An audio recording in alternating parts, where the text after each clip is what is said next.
రోజంతా నిద్రపోయినా అలసట పోవడం లేదా? మెట్లు ఎక్కితే గుండె బలంగా కొట్టుకుంటుందా? జుట్టు ఒక్కసారిగా ఎక్కువగా రాలుతుందా? ఇది స్ట్రెస్ కాదు, వయసు అంతకన్నా కాదు. మీ రక్తంలో ఉండే ఐరన్ తక్కువై ఉండవచ్చు. మనం రోజు పట్టించుకొని ఈ చిన్న లక్షణాలే పెద్ద సమస్యకు సంకేతాలు కావచ్చు. చర్మం పసుపు రంగులోకి మారుతుందా? ఇది కేవలం బలహీనత కాదు, రక్తహీనత మొదటి దశ కావచ్చు. మీరు టీ ఎక్కువగా తాగుతున్నారా? అయితే మీ శరీరం ఐరన్ను తీసుకోకపోవచ్చు. ఈ వీడియోలో ఐరన్ ఎందుకు అంత ముఖ్యమో, ఏ ఆహారాల్లో ఎక్కువగా ఉంటుందో, ఎలా సహజంగా హిమోగ్లోబిన్ పెంచుకోవాలో క్లియర్గా తెలుసుకుందాం. ఐరన్ అంటే ఏమిటి? ఐరన్ అనేది మన శరీరానికి అత్యంత అవసరమైన ఖనిజం. ఇది ముఖ్యంగా రక్తంలో ఉన్న హిమోగ్లోబిన్ తయారీలో భాగస్వామ్యం అవుతుంది.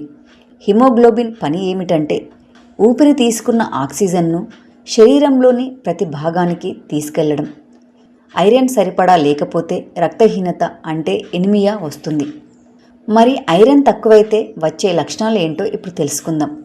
ఎప్పుడూ అలసటగా ఉంటుంది, తల తిరగడం జరుగుతుంది, చర్మం పసుపు రంగులోకి మారుతుంది, గుండె వేగంగా కొట్టుకుంటుంది, శ్వాస తీసుకోవడంలో ఇబ్బంది అవుతుంది, ఇక జుట్టు రాలడం ఎక్కువ అవుతుంది, ఇక పిల్లల్లో చదువు మీద ఫోకస్ తగ్గడం జరుగుతుంది.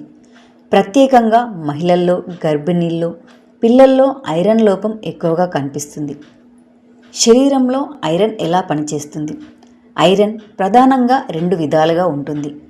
హీమ్ ఐరన్, ఇది జంతు ఆహారాల్లో ఉంటుంది, శరీరం సులభంగా గ్రహిస్తుంది. నాన్ హీమ్ ఐరన్, ఇది మొక్కల ఆహారాల్లో ఉంటుంది, గ్రహణం కొంచెం తక్కువగా ఉంటుంది.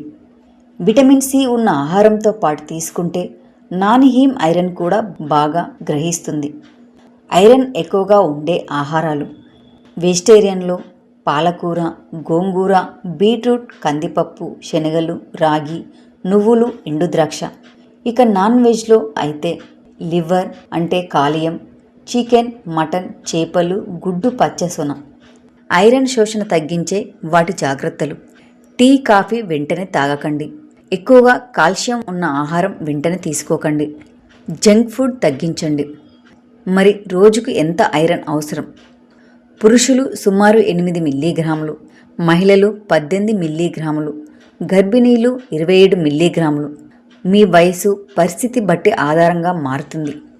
ఇక ఫైనల్గా చెప్పాలంటే ఐరన్ తక్కువైతే కేవలం అలసటే కాదు, మీ మెదడు పనితీరు, హార్మోన్ల బ్యాలెన్స్, ఇమ్యూనిటీ అన్నీ ప్రభావం అవుతాయి.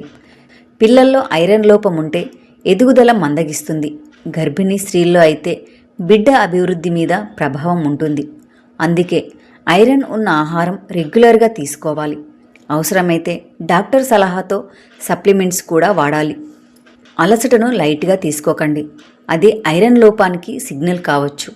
సరైన ఆహారం, సరైన అవగాహన ఉంటే రక్తహీనతను పూర్తిగా కంట్రోల్ చేయవచ్చు.